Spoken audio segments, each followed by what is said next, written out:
Assalamualaikum warahmatullahi wabarakatuh. Waalaikumsalam warahmatullahi wabarakatuh. Alhamdulillah nahmaduhu wa nasta'inu wa nastaghfir wa na'udzu billahi min shururi anfusina wa sayyiati a'malina. May yahdihillahu fala mudilla lahu wa may yudlil fala hadiya lahu. Asyhadu an la ilaha illallah wahdahu la syarika lahu wa asyhadu anna Muhammadan abduhu wa rasuluh la nabiyya ba'dahu. Fa inna ahsanal hadits kitabullah khairal hadi hadi Muhammad sallallahu alaihi wasallam. Alhamdulillah kita bersyukur kepada Allah yang memberikan kita nikmat untuk bisa bersilaturahim. Kita ketahui Rasulullah SAW bersabda, barang siapa yang ingin dipanjangkan umurnya dan dilapangkan rezekinya, maka hendaklah ia menyambung tali silaturahimnya.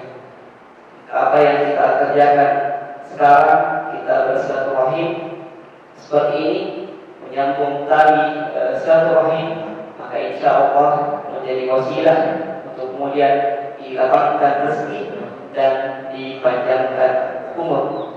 Dan kita berdoa kepada Allah, semua kita termasuk dari golongan orang-orang yang dimudahkan jalannya untuk masuk ke dalam surga Allah Subhanahu wa taala. Man salaka tariqan yaltamisu fihi ilman sahhalallahu bihi tariqan ila jannah. Barang siapa yang menempuh suatu jalan untuk menuntut ilmu, sahhalallahu tariqan ila jannah, maka akan dimudahkan jalannya menuju surga. Majelis ilmu itu disebut sebagai taman-taman surga. Majelis ilmu disebut sebagai taman-taman surga. Maka jika kita berkunjung ke suatu rumah dan kita sudah berada di tamannya rumah tersebut, kita berada di halamannya rumah itu, maka insya Allah kita sudah begitu dekat untuk masuk ke dalam rumahnya. Maka jika majelis ilmu itu sebagai taman surga, kita sudah berada di tamannya surga, maka insya Allah kita sudah dekat, sudah sedikit lagi masuk ke dalam surga Allah Subhanahu wa taala. Apatah lagi kalau kita menuntut ilmunya sekarang sedang berpuasa seperti ini. Jadi berlipat pahalanya, berganda pahalanya. Kita mendapatkan pahala menuntut ilmu, kita dapatkan pahala berpuasa, dan kita dapatkan juga pahala bersilaturahim. Alhamdulillah. Dan ini nikmat yang lebih besar yang Allah berikan kepada kita, yang mungkin tidak diberikan kepada saudara kita yang lain. Baik, pada sore hari ini insya Allah saya akan membuatkan materi terkait dengan sahur ya. Jadi kita semua sudah memahami dan kami meyakini bahwa asatidzah yang lain telah menjelaskan terkait dengan adat-adat sahur. Ketika bersahur kita disunahkan misalnya mengakhirkan waktu sahur, mana sabda Rasulullah SAW dari Anas bin Malik, sahabat Zaid bin Thabit berkata, "Tasahharna ma'a Rasulillah sallallahu alaihi wasallam." Tasahharna, kami bersahur ma'a Rasulillah sallallahu alaihi wasallam, bersama Rasulullah sallallahu alaihi wasallam. Tsumma kunna ila shalah. Kemudian kami kunna ila shalah. Kemudian kami berdiri untuk salat. Qultu, jadi Anas bin Malik kemudian bertanya kepada Zaid bin Thabit, "Kam kana qadaru ma bainahuma?" Berapa jaraknya di antara keduanya, di antara makan sahur dan salat itu? Atau dalam riwayat yang lain dalam hadis riwayat Bukhari, "Kam kana bainal adzan was sahur?"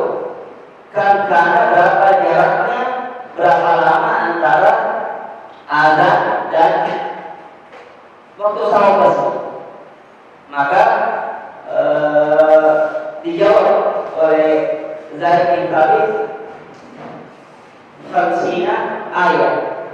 50 ayat.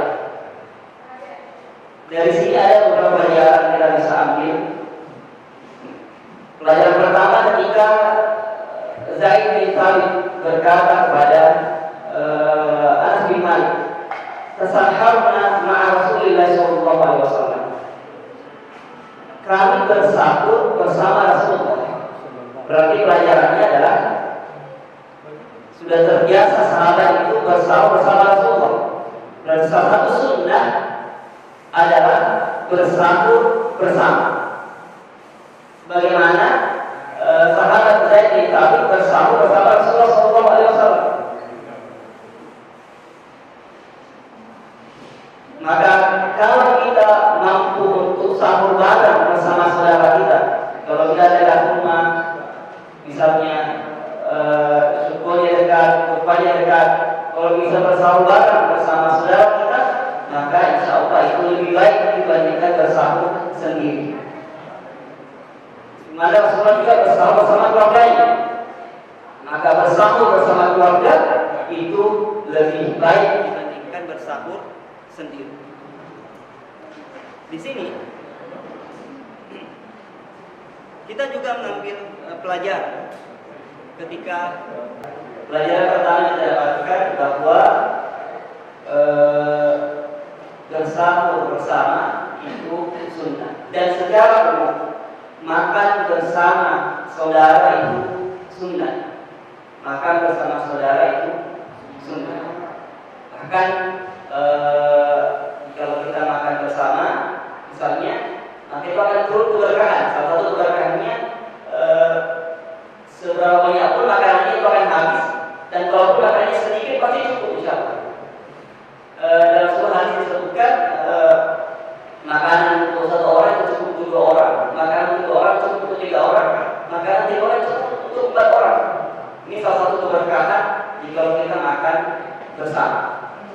Makanya sunnah yang lain, misalnya salah satu sunnah itu setelah makan menjilati. Ada salah satu dalam hadis menjilati bekas makanan di tangan. Jadi kalau makan bersama keluarga misalnya, maka salah satu keberkahannya, salah satu untuk sunnahnya misalnya keluarga boleh menjilati tangan dari suaminya, tangan dari pasangannya. Maka ini pahala tambahan yang kita dapatkan, yang tidak akan kita dapatkan jika kita makan sendiri. Pelajaran kedua kita dapatkan dari hadis ini, kayaknya suara saya besar ya, terdengar mungkin. Pelajaran kedua kita dapatkan dari hadis ini adalah salah satu sunnah ketika sahur itu diakhirkan. Sahur di akhir waktu. Jadi ini kebalikan dengan berbuka puasa. Kalau berbuka puasa sunnahnya disegerakan. Tapi kalau sahur sunnahnya diakhirkan. Salah satu hikmah mengapa disunnahkan mengakhirkan sahur dan menyegerakan berbuka agar memberikan kemudahan bagi kita. Tentu semakin sedikit waktu berpuasanya, maka insya Allah itu akan semakin memudahkan kita dalam berpuasa. Demikian pula kita diperintahkan untuk kemudian waktu sahur diakhirkan, sedangkan waktu berbuka disegerakan, supaya lebih maslahat kepada tubuh.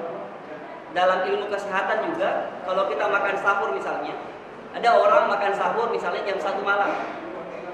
Ada orang makan sahurnya jam 1 malam. Ada orang makan sahurnya jam 4. Maka yang makan sahur jam 4 itu lebih besar pahalanya dibandingkan makan sahur jam 1 malam. Kenapa? Karena yang makan sahur jam 4 itu lebih dekat kepada akhir malam dibandingkan makan sahur jam 1. Dalam ilmu kesehatan, kalau kita makan sahur jam 1, proses pencernaan makan dalam tubuh itu berlangsung kurang lebih 6 jam. Jadi kalau ada orang makan sahur jam 6 misalnya, 6 sampai 8 jam proses pencernaan itu. Kalau ada orang makan sahur jam 1 malam, maka kemungkinan besar dia akan merasa lapar lagi pada jam 7, jam 8. Tapi kalau ada orang makan sahur jam 4 misalnya, maka dia akan merasa lapar kurang lebih jam 10, jam 11. Maka ini lebih maslahat dengan mengakhirkan sahur dibandingkan mengawalkan sahur. Jadi sunnahnya sahur itu diakhirkan, sedangkan berbuka puasa disegerakan. Di sini juga ada pelajaran ketika Anas bin Malik bertanya, berapa jarak antara sahurnya Rasulullah, berarti sahurnya dengan azan? Disebutkan oleh Zaid bin Thabit kurang lebih 50 ayat. Nanti kami akan jabarkan terkait 50 ayat. Nah, poin berikutnya yang bisa kita ambil pelajaran di sini, jikalau Rasulullah SAW bersama Zaid bin Thabit waktu itu bersahur, lalu kemudian dilanjutkan dengan sholat subuh berjamaah, dan kalau sahabat ini di waktu sepertiga malam terakhir seperti itu bersama Rasulullah, maka diyakini beliau sebelumnya sudah sholat lain, sholat tahajud atau sholat tarawih bersama Rasulullah. Maka ini kata Ibnu Muqadir, di dunia ini kata Ibnu Muqadir tinggal 3 kenikmatan dunia yang tersisa, yaitu kenikmatan sholat lain, kenikmatan liqa'il ikhwan, berkumpul bersama saudara, dan kenikmatan sholat berjamaah. Nah, Zaid bin Thabit ketika beliau makan sahur bersama Rasulullah, sebelumnya sudah sholat lain, setelah sholat lain makan sahur bersama Rasulullah, setelah makan sahur bersama Rasulullah dilanjutkan sholat berjamaah, sholat subuh, maka beliau telah mendapatkan 3 kenikmatan dunia. Nikmatnya sholat lain, nikmatnya bersama dengan saudara seiman, nikmatnya sholat berjamaah. Maka termasuk apa yang kita kerjakan sekarang ini, kita merasakan insya Allah salah satu dari kenikmatan dunia, yaitu berkumpul, bertemu dengan saudara seiman. Ibnu Qayyim ketika beliau merasa sedang lemah imannya, sedang futur, maka apa yang beliau lakukan?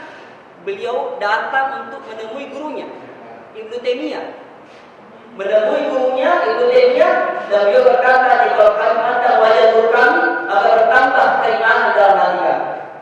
Maka demikianlah kita, jika kita merasa sedang lemah iman, maka kita datangi orang-orang soleh, yang insya Allah jika kita mandang wajahnya orang-orang soleh tersebut akan bertambah keimanan kita. Maka demikian pula kehadiran kita di tempat ini, kita bertemu dengan orang-orang soleh yang ada di tempat ini, insya Allah pertemuan kita dengan orang-orang soleh itu akan menambah keimanan yang kita miliki. Selanjutnya terkait dengan akhir dari waktu sahur tadi. Jikalau disunnahkan untuk bersahur di akhir waktu, di mana itu lebih maslahat untuk kesehatan kita dan mendapatkan pahala yang lebih besar sebagai sunnah Rasulullah, maka kita mungkin perlu mempertanyakan, kapankah batas akhirnya makan sahur ini? Kapan batas terakhir orang boleh makan dan minum di waktu sahur?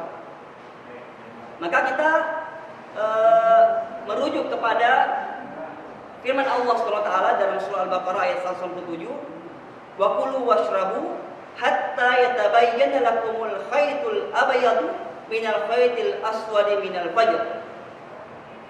Wa kulu washrabu, makan dan minumlah, hatta yatabayyana lakum, sampai jelas bagimu, khaytul abyad, benang putih, minal khaytil aswad, dari benang hitam, yaitu waktu fajar. Dalam hadis riwayat Bukhari dari Abdullah bin Umar, "Inna Bilal yu'adzinu bil-lail." Sesungguhnya Bilal yu'adzinu bil-lail, jika sudah adzan di malam hari, fakulu washrabu, maka makan dan minumlah, hatta yu'adzin, sampai azan kembali. Di sini ada pelajaran bahwa sunnahnya azan itu, azan di zamannya Rasulullah ada dua.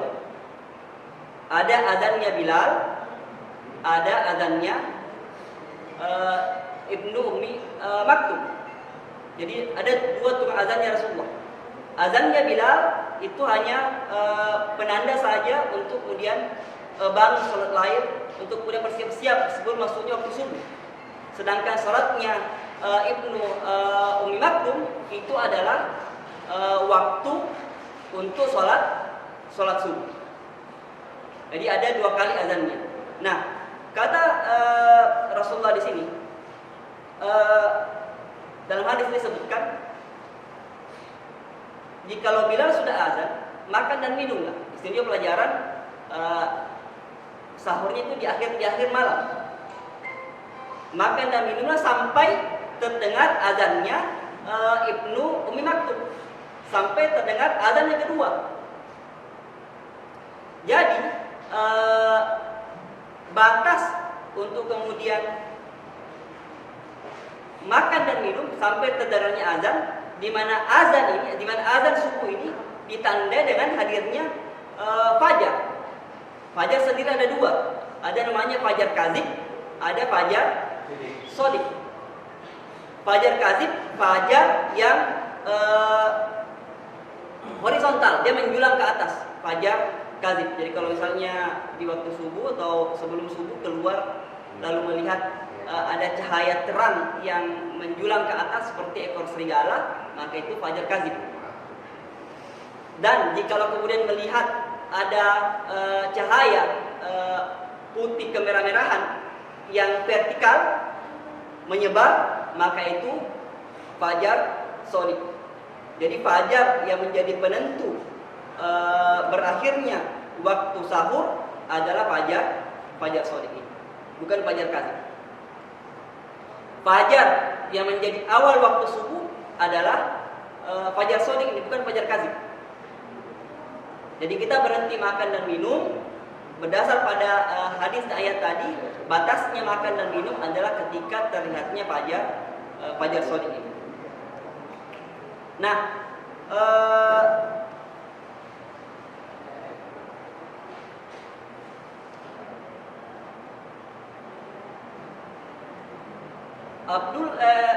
Ibnu Ummi Maktum ini, beliau orang yang buta. Beliau orang yang buta, tidak bisa melihat. Tapi di sini kita belajar tentang kesungguhan. Jadi apapun keterbatasan kita miliki, kita perlu untuk punya namanya amalan andalan, amalan terbaik. Nah, beliau ini Ibnu Ummi Maktum ini, beliau buta, tidak bisa apa-apa, tapi beliau masih mampu ke masjid dan mampu azan. Maka beliau menjadikan azan ini sebagai amalan andalannya. Sama Bilal bin Rabah, dalam salah satu hadis disebutkan bahwa sendalnya sudah didengarkan di surga. Bunyi sendalnya sudah terdengar di surga. Ketika ditanya apa amalannya, ternyata salah satu amalan andalan beliau adalah menjaga sholat sunnah setelah berwudu. Jadi masing-masing kita punya kemampuan dan masing-masing kita punya keterbatasan. Maka kita perlu untuk melihat di mana kemampuan kita, untuk kemudian kita beramal dengan amal yang terbaik sesuai dengan kemampuan yang kita miliki. Di mana kita harapkan wasilah amal terbaik, amal andalan yang selalu kita jaga tersebut, dan kita berharap wasilah itulah kita dimasukkan dalam surga Allah Subhanahu wa taala. Karena Bilal bin Rabah tadi dimasukkan dalam surga, salah satu wasilah yang terdengar suara sendalnya di surga karena beliau menjaga sholat sunnah 2 rakaat setelah berwudunya. Amal andalannya Ibnu Ummi Maktum, beliau menjaga menjadi muazzinnya Rasulullah SAW. Meskipun beliau buta, beliau terbatas, tapi beliau masih mampu ke masjid dan masih mampu untuk berazan, maka dia jaga amalan ini untuk menjadi wasilah untuk mendekatkan diri dan beribadah kepada Allah Subhanahu wa taala.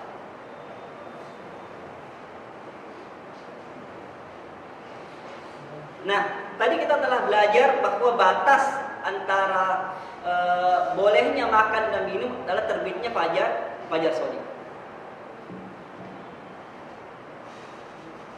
Yang kedua, pelajaran kita ambil dari dalil tadi, hadis tadi, makan sebelum munculnya fajar shadiq itu sunnah.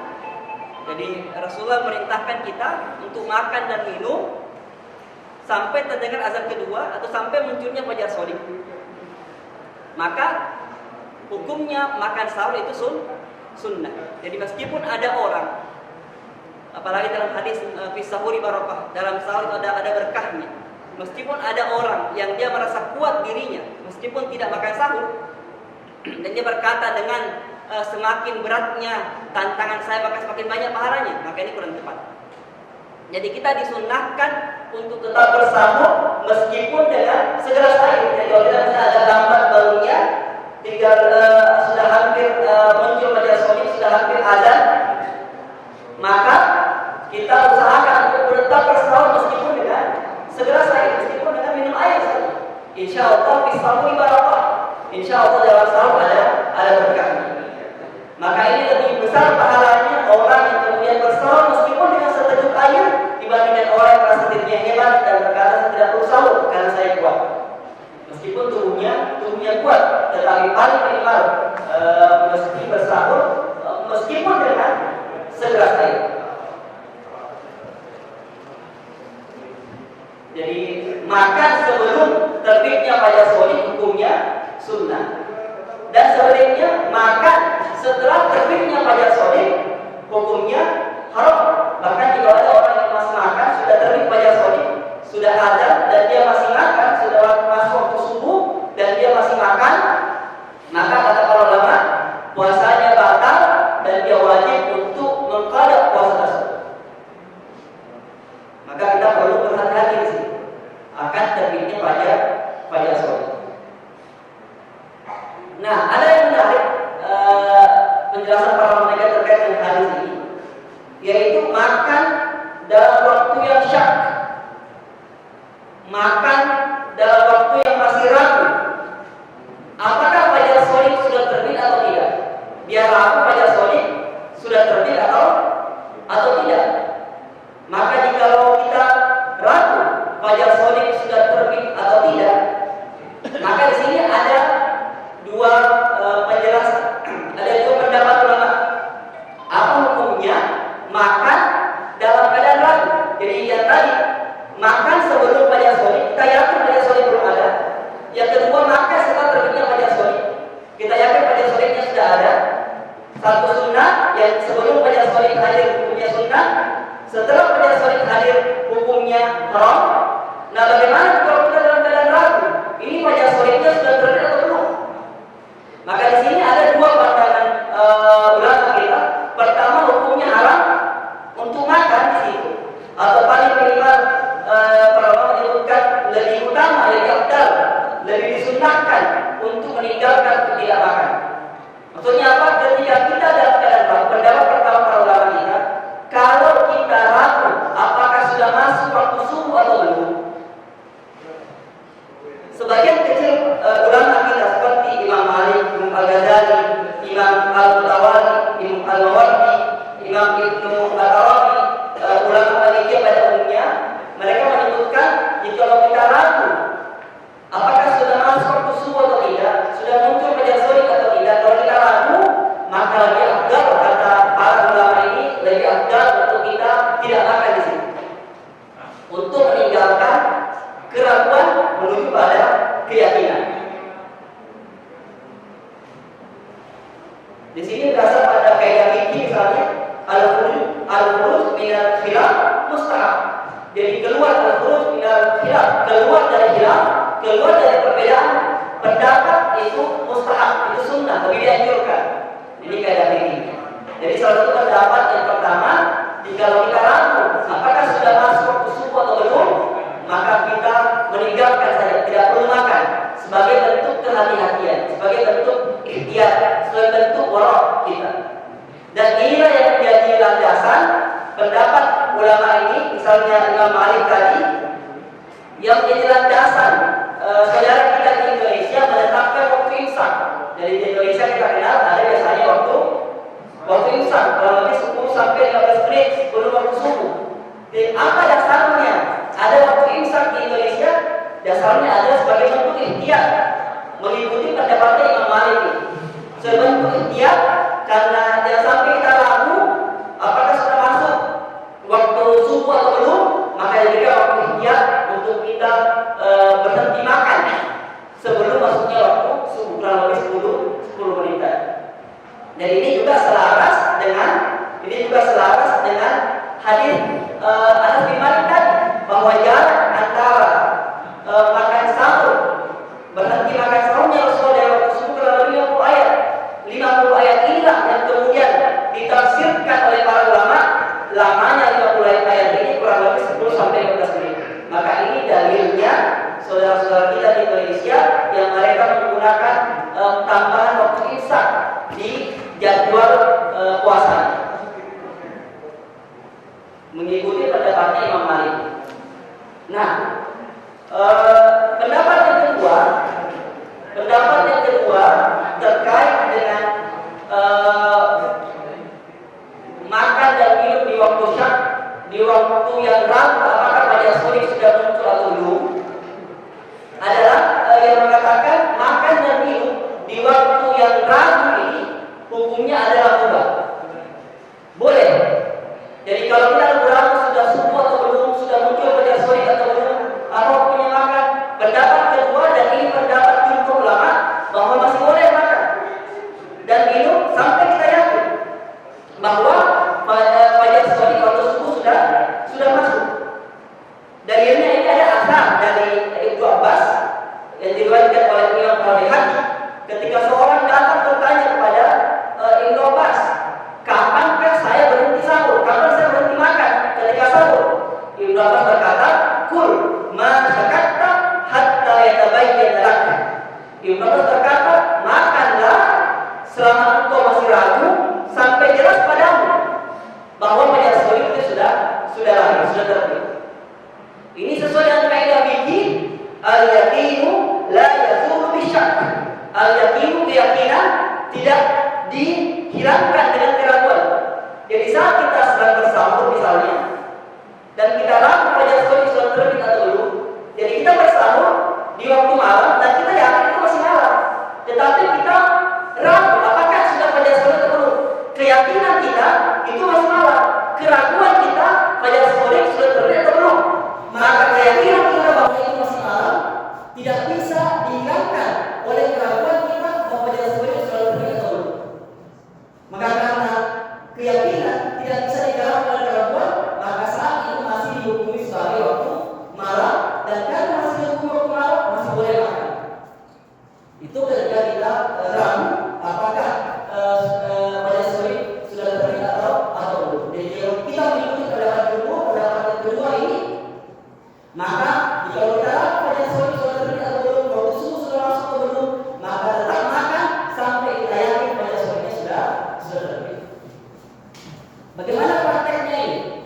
Ibnu Umar pada suatu ketika, sahabat Ibnu Umar pernah mengambil setimpa air zam-zam, dan di depannya ada dua orang pemuda, ada dua orang laki-laki di depannya. Dia bertanya pada saudara dari mereka, apakah fajarnya sudah terbit, sudah muncul? Yang satunya bilang belum. Ditanya pada orang kedua, apakah fajarnya sudah terbit, sudah muncul? Orang kedua bilang sudah. Berarti ada dua orang, satunya bilang fajar sodiknya sudah muncul, satunya berkata fajar sodiknya belum muncul. Maka jika ada dua orang seperti ini dan mereka belum sepakat fajar sodik belum muncul, berarti ini disebut waktu syak. Fajar sodiknya ini masih dalam waktu yang diragukan.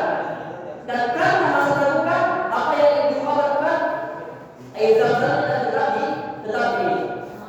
Jadi kalau kita masih ragu fajar sodik sudah terbit atau belum, waktu subuh sudah masuk atau belum, maka kalau kita mengikuti apa yang dilakukan oleh Umar, maka kita tetap makan dan minum sampai kita yakin bahwa sudah terbit.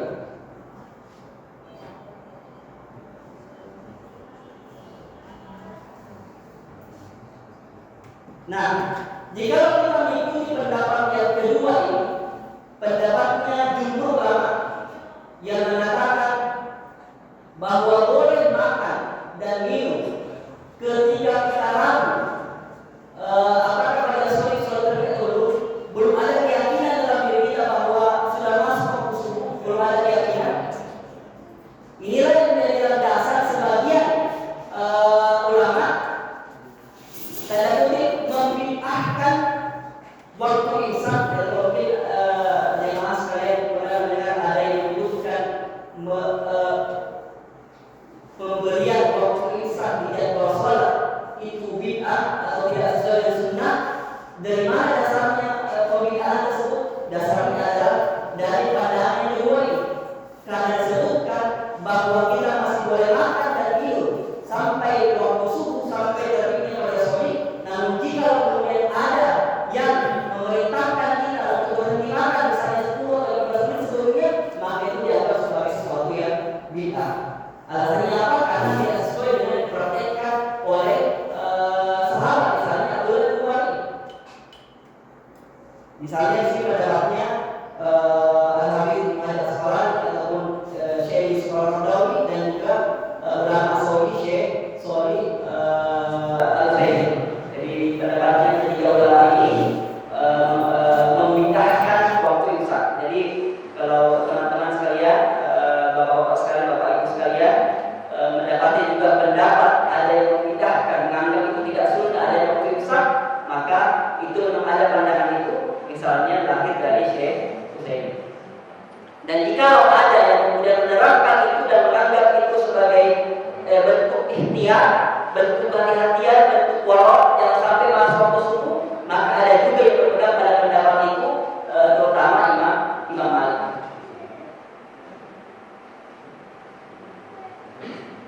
Selanjutnya,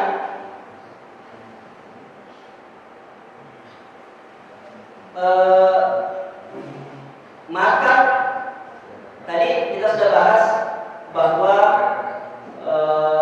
kita berhenti makan ketika sudah terbit fajar shoriq. Hukumnya makan sebelum fajar shoriq terbit, hukumnya makan adalah sunnah. Setelah fajar shoriq terbit, hukumnya makan adalah haram. Ketika kita ragu fajar shoriq sudah terbit atau belum, hukumnya terbagi dua. Ada ulama yang mengharamkan makan atau mengafdalkan untuk meninggalkan makan sebagai bentuk hati-hatian, bentuk setia. Ada juga ulama yang membolehkan sebagai menjawantahkan akar dari pintu makan. Nah sekarang ada kasus gimana jikalau makan saat azan subuh berkumandang? Mana kira-kira Pak? Jadi azan subuhnya sudah berkumandang. Gimana hukumnya makan ketika itu? Haram ya? Ya, kalau kita mengikut kalian tadi itu haram. Tetapi ada hadis. Ini penting. Ada hadis dari Abu Hurairah. Ada hadis dari Abu Hurairah. An Abi Hurairah radhiyallahu anhu qala Rasulullah sallallahu alaihi wasallam, "Idza sami'a ahadukum an-nida", jika salah seorang dari kalian mendengarkan an-nida, panggilan azan, salah seorang dari kalian mendengarkan panggilan azan dan di tangannya masih ada piring, masih ada makanan di tangannya, maka apa kata Rasulullah? Janganlah dia meletakkan piringnya sampai menyelesaikan hajatnya. Ini hadis riwayat Ahmad dan Abu Dawud. Nah ini perlu untuk kemudian kita menjelaskan lebih lanjut tentang hadis ini. Nah ini perlu untuk kita menjelaskan lebih lanjut tentang hadis ini. Jadi ini baru kemana yang perlu ada penjelasannya. Ketika azan, jadi seakan-akan jika kita mendengarkan hadis ini, ketika azan berkumandang dan di tangan kita masih ada makanan, maka kata Rasulullah, jangan letakkan makanan itu sampai selesai hajatnya, sampai selesai makannya. Nah, pertama, jika kita menjadikan ini sebagai landasan untuk kemudian tetap makan ketika azan subuh berkumandang, maka seakan-akan ada kontradiksi antara dalil yang lain. Karena dalil yang lain menyebutkan tidak boleh lagi makan sahur ketika sudah terbit fajar shoriq atau sudah terdengar azan. Maka disebutkan para ulama makna nida atau panggilan di sini, makna panggilan azan di sini tidaklah dimaksudkan panggilan azannya Ibnu Umi Maktum, bukan dimaksudkan azan subuh. Karena jika dimaksudkan azan subuh, maka akan bertentangan dengan dalil yang lain lebih kuat. Jadi nida apa yang dimaksud? Yang pertama kata para ulama penjelasannya, nida yang dimaksud adalah boleh jadi azannya Bilal. Ingat, di zamannya Rasul ada 2 kali azan. Ada azannya Bilal, ada azannya Ibnu Umi Maktum. Jadi jika yang dianggap azannya yang kedua, azan waktu subuh, maka bertentangan dengan dalil yang lain. Maka ini kurang tepat. Yang tepat adalah jika kita sedang makan, tiba-tiba terdengar azan pertama, azan Bilal, masih di waktu sahur, maka jangan tiba-tiba meninggalkan makannya, karena itu masih boleh untuk makan, karena pada sore belum terbit. Ini pendapat pertama. Pendapat yang kedua bersama para ulama terkait ini, boleh jadi azan yang dimaksud adalah azan subuh, tetapi waktu itu muazzinnya azan terlalu cepat, belum muncul fajar sorenya. Jadi larangan untuk makan dan minum itu dilihat dari tanda-tanda alam dengan munculnya fajar sore tadi. Nah, terkadang muazzin itu khilaf, azan sebelum fajar sore muncul, azan sebelum waktunya. Maka jika kita lihat ada keyakinan kita tahu persis tentang fajar sore dan kita meyakini fajar sore belum terbit dan kita mendengar azan, maka yang kita ikuti adalah fajar sore yang bukan azan. Maka di sini sebenarnya ulama salah satu tafsir hadis ini, bolehnya makan ketika azan berkumandang ketika azan itu terlalu cepat dibandingkan waktu munculnya fajar sore. Jadi parameter utamanya adalah fajar sore, karena kalau azan menjadi parameter utama, sedangkan ini dikelola oleh manusia, di mana manusia terkadang boleh jadi khilaf. Misalnya azan terlalu cepat. Sebaliknya juga, jika terkadang ada azannya lambat, sedangkan fajar sore itu sudah terbit. Parameter utama untuk kemudian kita tidak boleh makan dan minum adalah munculnya fajar sore. Jadi meskipun di tempat kita belum terdengar azan, tetapi fajar sore punya fajar yang cahaya yang vertikal di ufuk timur itu sudah terlihat, tetapi belum ada yang azan, maka tetap tidak boleh untuk makan dan minum lagi. Itu batasnya makan sahur. Dan ada juga pendapat para ulama menyebutkan apa makna nidah di sini. Azan mana dimaksud? Selain ada berpendapat sebagai azan Bilal, ada berpendapat azan yang terlalu cepat, ada juga ulama berpendapat bahwa nidah yang dimaksud adalah azan maghrib. Maksudnya apa? Jadi ketika kita memegang makanan dalam tangan kita, lalu terdengar azan, maka segera menyegerakan untuk makan di waktu maghrib. Jadi kalau yang terdengar adalah azan maghrib, memang sunnahnya untuk kemudian menyegerakan berbuka, menyegerakan makan dan minum. Itu sunnah. Jangan diletakkan piringnya sampai kemudian kita menyelesaikan hajat. Jadi pendapat ketiga, boleh jadi azannya Bilal, boleh jadi azan yang terlalu cepat, dan boleh jadi azan maghrib. Jadi hadis ini kurang tepat jika dibawa ke kebolehan makan setelah azan subuh. Ini poin penting. Selanjutnya, bagaimana konsep akhir waktu sahur kekinian atau saat ini? Jadi tadi kalau kita membaca dalil-dalil, dalil di Al-Quran dan Sunnah, disebutkan bahwa batas akhir dari makan dan minum di waktu sahur munculnya fajar sore. Tapi sekarang kita berada pada zaman di mana azan subuh itu para muazzin tidak keluar lagi untuk melihat fajar sore, tetapi mencukupkan diri dengan hisab jadwal waktu yang ada. Kan banyak jam-jam digital yang ada di masjid-masjid. Jadi sekarang para muadzin dalam dunia kontemporer, dunia kekinian, untuk azan bukan pergi lihat media sosial lagi, tetapi melihat jadwal waktu sholat subuh yang ada di masjid. Nah ini fakta kontemporer, fakta kekinian, kasus kekinian yang kita kita hadapi atau kita temui bersama. Nah di sini pemahaman yang perlu untuk kita pahami bersama bahwa dan ini membedakan antara waktu sholat, penentuan waktu sholat dan penentuan awal bulan. Kalau penentuan awal bulan ada perintah ru'yah. Jadi salah satu pandangan dari pandangan jumhur ulama bahwa untuk menentukan awal bulan Hijriah, misalnya bulan Ramadan kemarin,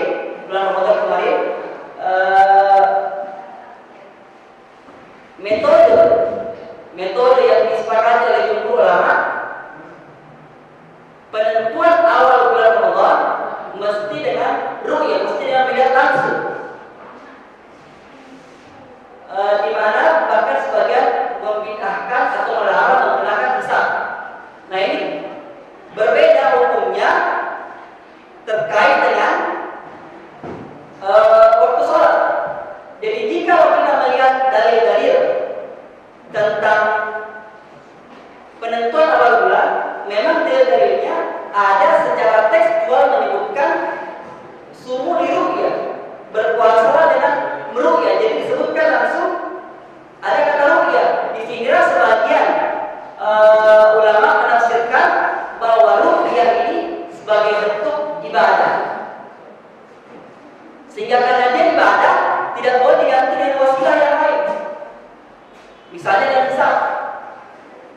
Nah, berbeda dengan jadwal sholat. Kalau jadwal sholat, dalil-dalil tentang jadwal sholat tidak ada yang menyebutkan mesti diru'yah, tapi hanya memberitahu posisi-posisi aktual, posisi-posisi terkini dari matahari.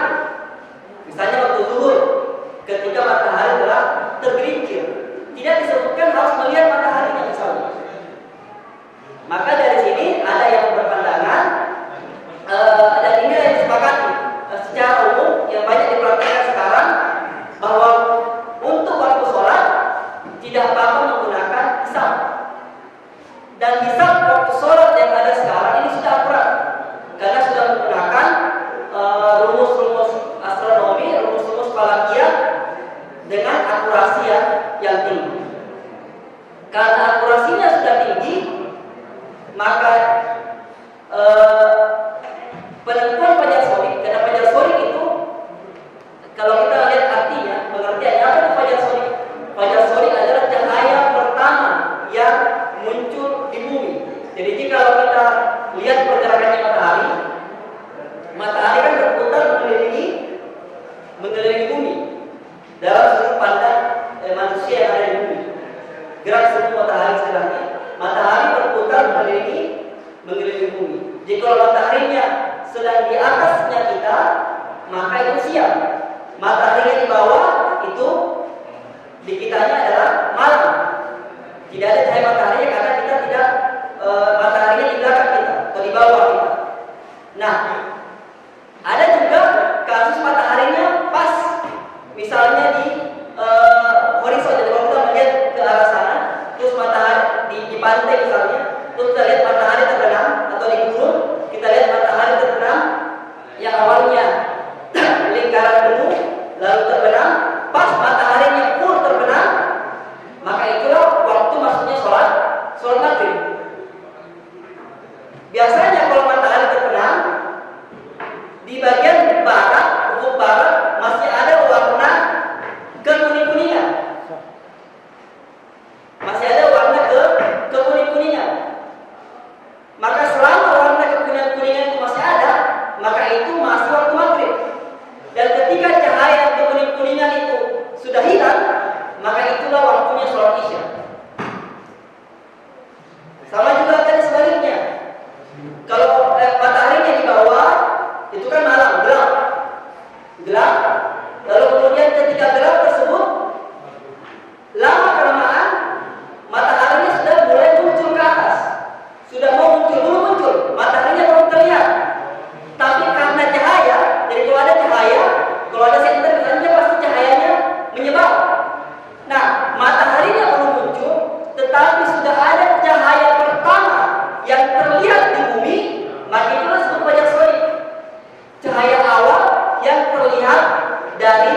bumi, mataharinya belum muncul. Kalau matahari muncul, itu namanya syuruk.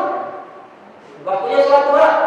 Namun jika mataharinya belum muncul, yang muncul baru cahayanya yang terlihat, yang berwarna putih kekuning-kuningan tersebut, maka itulah fajar sholat. Nah inilah yang kemudian dihitung secara kalkulasi dengan akurasi yang tinggi dan ditemukan bahwa untuk fajar sholat muncul ketika ketinggian matahari, peristilahan akademiknya, ketika tinggi matahari sekitar 18 derajat misalnya. Saudi Arabia menggunakan ketinggian matahari di bawah ufuk minus 18 derajat. Itu yang digunakan oleh Saudi Arabia. Jadi pemahaman dari minus 18 derajat misalnya, jadi ini dari berbagai penelitian yang panjang yang meneliti terbitnya fajar shodiq dan didapati bahwa fajar shodiq itu rata-ratanya secara global, rata-ratanya fajar shodiq secara global muncul ketika tinggi matahari minus 18 derajat. Minus 18 derajat inilah dikonversi menjadi waktu.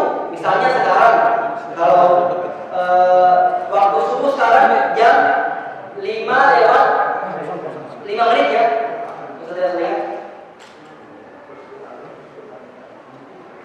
Waktu subuh sekarang jam 5 lewat 5. Berarti jam 5 lewat 5 ini dalam hitungan para perhitungan astronomis setara dengan tinggi matahari minus 18 derajat di bawah. Nah, inilah yang menjadi, dan dari sini dari pergerakan matahari inilah kemudian diteliti oleh para ilmuwan, diteliti oleh para ahli falak, lalu lahirlah jam digital itu, lahirlah jadwal waktu sholat yang sebulan ini. Jadi itu hasil penelitian, lalu dirumuskan matematikanya sehingga lahirlah jadwal waktu sholat.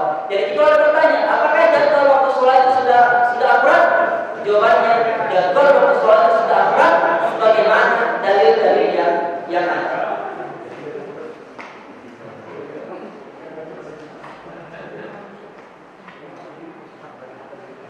Nah, dari sini kita perlu untuk paham kemudian di dalam dunia kekinian kita ada pergeseran.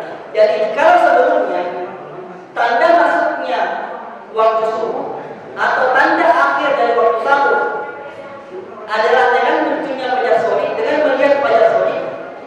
Kalau dunia kekinian kita tanda akhir dari waktu sahur atau masuknya waktu sholat subuh dengan melihat jadwal waktu sholat. Ini adalah pergeseran. Sebelumnya dengan melihat langsung fajar shodiq, kalau dunia kita sekarang dengan melihat jadwal waktu sholat. Dan itulah waktu masuknya fajar shodiq. Dan jika tertulis di jadwal sholat subuh jam 5 lewat 5, maka itulah fajar shodiq jam 5 lewat 5 itu. Jadi dia sudah tiba pada akurasi yang tinggi. Maka jika dia sudah tiba pada akurasi yang tinggi, maka tidak tepat atau kurang tepat jika ada orang yang masih makan ketika sudah jam 5 lewat 5, ketika sudah jadwalnya ada subuh. Berarti kita tidak boleh lagi makan. Waktu terlarang makan jam 5 lewat 5 itu waktu jadwal masuknya waktu subuh. Semoga bisa dipahami. Tetapi yang menarik kemudian ketika kita tadi membahas tentang waktu syak, waktu ragu-ragu tadi. Jadi tadi kan ada syariat terkait dengan makan dan minum di waktu yang ragu. Jadi jikalau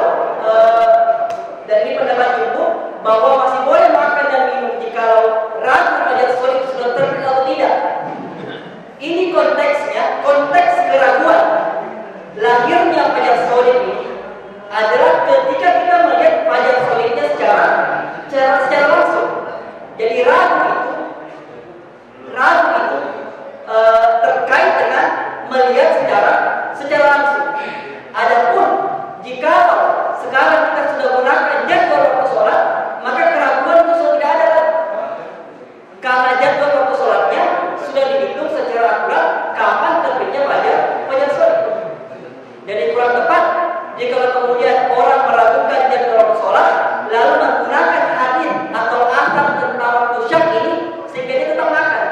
Sebenarnya terdengar suara azan, jam 5:05 masjid azan. Lalu dia berkata, "Pak, saya masih ragu pada sholat sudah muncul atau tidak." Nah, ini kurang tepat. Kurang tepat konteksnya. Karena konteks bolehnya makan dan minum ketika masih ragu pada sholat sudah terbit atau tidak, ketika kita melihat pada sholat secara langsung. Karena sekarang kita sudah menggunakan teknologi, menggunakan perhitungan yang akurat dan akurasi yang tinggi, maka wajah sholat di situ sudah dianggap sebagai sebuah kepastian. Waktu subuh sudah fix masuk jam 5:05 itu, maka tidak perlu lagi ragu atasnya. Maka sudah tidak boleh lagi makan ketika waktu azan subuh sudah masuk. Meskipun belum ada di terlihat, tetapi di waktu yang ada sudah menunjukkan jam tersebut. Atau sebaliknya, sudah ada, kita mendengar azan, tetapi justru di jam yang ada belum waktunya untuk azan. Maka jika seperti ini masih boleh makan. Masuk dalam hadis tadi bahwa masih boleh makan ketika azan, di mana azannya terlalu cepat karena fajar shadiq diyakini belum muncul. Misal ada yang azan waktu subuh di Riyadh misalnya jam 5:05, ada orang yang azan jam 5. Maka ketika ada orang azan jam 5 masih boleh makan. Kenapa? Karena waktu munculnya fajar shadiq nanti jam 5 lewat 5. Semoga bisa dipahami sampai di sini. Nah, di sini juga ada fatwa dari Syekh Al-Utsaimin. Ya, ini banyak tersebar di media sosial tentang bolehnya makan ketika azan telah berkumandang. Jadi bolehnya makan ketika azan telah berkumandang. Ini banyak tersebar di sosial media tentang fatwa Syekh Al-Utsaimin. Ini perlu untuk dirinci bahwa apa yang dimaksudkan Syekh Al-Utsaimin di sini. Jadi Syekh Al-Utsaimin tetap meyakini, memahami bahwa tidak boleh makan dan minum ketika munculnya fajar shadiq. Azan yang dibolehkan makan menurut beliau di situ adalah azan terlalu cepat. Dalam pandangan beliau, azannya itu terlalu cepat kurang lebih 5 menit. Maka azannya terlalu cepat kurang lebih 5 menit, maka masih boleh makan. Karena betul belum masuk fajar shadiq. Fajar shadiqnya muncul ketika sama dengan jadwal yang ada. Jadi jika kita mendapati misalnya fatwa semacam itu, kita perlu menelaah dari mana lahirnya fatwa itu. Jadi fatwa bolehnya makan, sekali lagi yang difatwakan oleh Syekh Al-Utsaimin, bolehnya makan ketika azan itu terkait untuk azan yang terlalu cepat. Sudah azan padahal fajar shadiqnya belum muncul. Atau dia dalam konteks sekarang jadwal azannya jam 5:05, tetapi jam 5 tepat sudah azan. Maka ini dalam pandangan beliau masih boleh makan jika mendengar azan jam 5.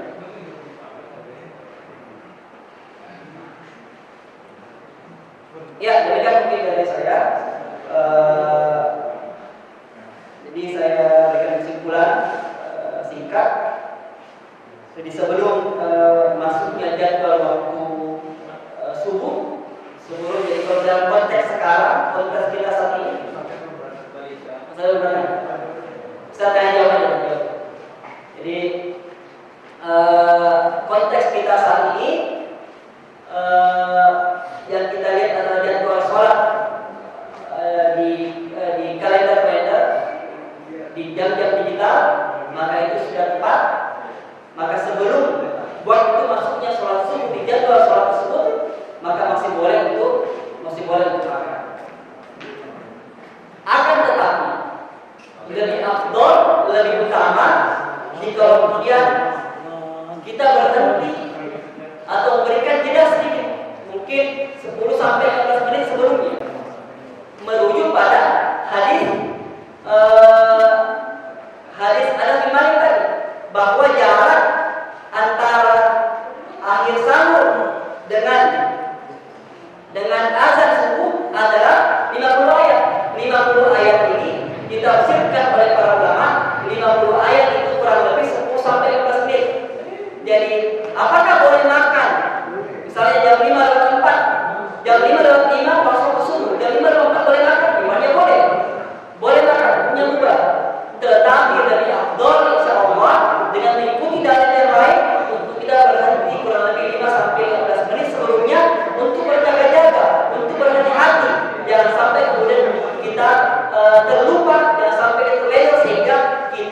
masih makan sedangkan azan subuh sudah masuk.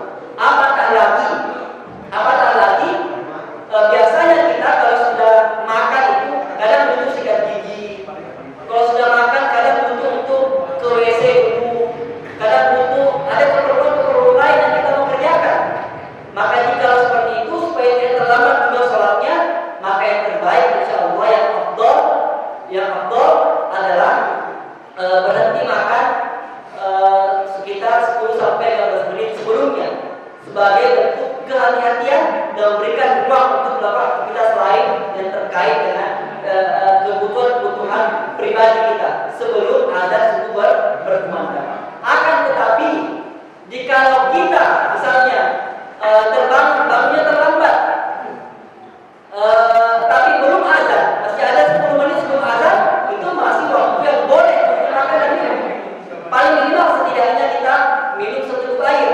Jadi meskipun tanda kutip waktu imsak sudah masuk, kalau kita menggunakan kalender Indonesia, waktu imsak sudah masuk, apakah tidak boleh makan dan minum? Jawabannya masih boleh makan dan minum, karena itu bukan larangan untuk makan. Itu hanya waktu ikhtiar, waktu kehati-hatian, supaya kita berhati-hati bahwa waktu subuh akan masuk.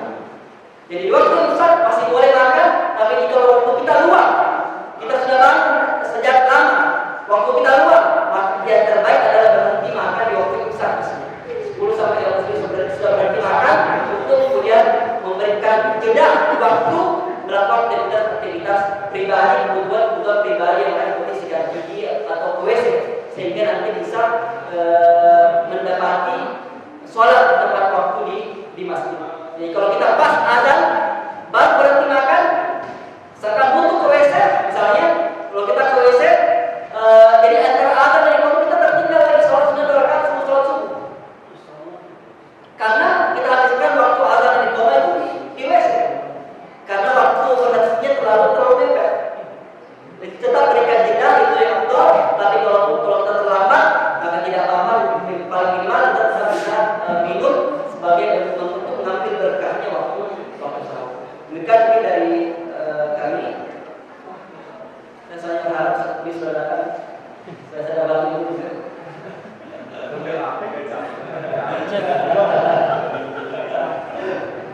Ya, masih ada 10 menit. Bisa mungkin kita diskusi atau apa, silakan Bapak-bapak sekalian.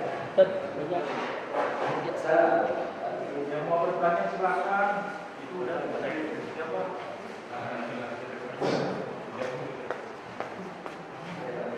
Assalamualaikum warahmatullahi wabarakatuh.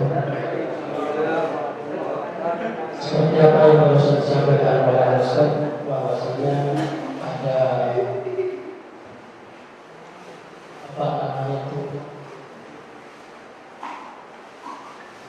himbauan dari Syekh Husain bahwasanya ketika ada subuh di sini khususnya mungkin itu masih diperbolehkan untuk makan dan minum. Kemudian ketika sholat subuh pun nantinya tidak boleh ada itu ketika langsung sholat subuh karena pada hakikatnya belum masuk waktunya.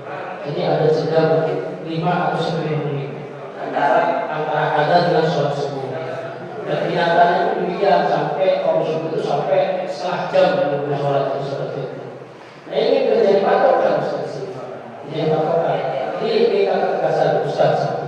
Yang kedua, dalam suatu daerah itu ada dataran tinggi dan ada dataran yang rendah. Tentunya ketika fajar sidik atau ketika terbenamnya matahari tentu berbeda. Mungkin ada jeda 1 atau sampai 4 atau sampai 5 menit. Nah ini yang jadi patokan ini yang mana? Yang di bawah apa mengambil patokannya yang dataran atas atau yang di atas atau mengambil yang di bawah ataupun sendiri-sendiri bagaimana? Karena ini dalam satu daerah, bukan daerah yang lain, berbeda satu daerah. Paham saudara? Ya, terima kasih. Ya itu berarti kasusnya Indonesia Pak ya? Iya ya, kalau dia mungkin bisa. Indonesia ya, betul saya paham. Jadi memang sedikit, jadi saya tadi konteksnya Saudi.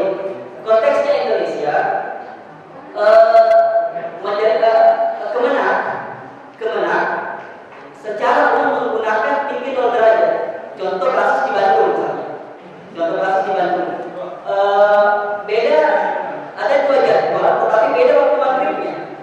Kenapa waktu maghribnya berbeda? Karena jadwal yang satu memasukkan ketinggian waktu sholat, ketinggian tempat tersebut dalam perhitungannya, jadwalnya tidak memasukkan. Nah, maka ini memang sudah di protes atau diingatkan oleh para ahli falak bahwa ini kurang tepat. Jadi yang kita ikuti adalah jadwal sholat yang memasukkan faktor ketinggian tersebut. Ya. Ya, mungkin cukup dari saya. Masih ada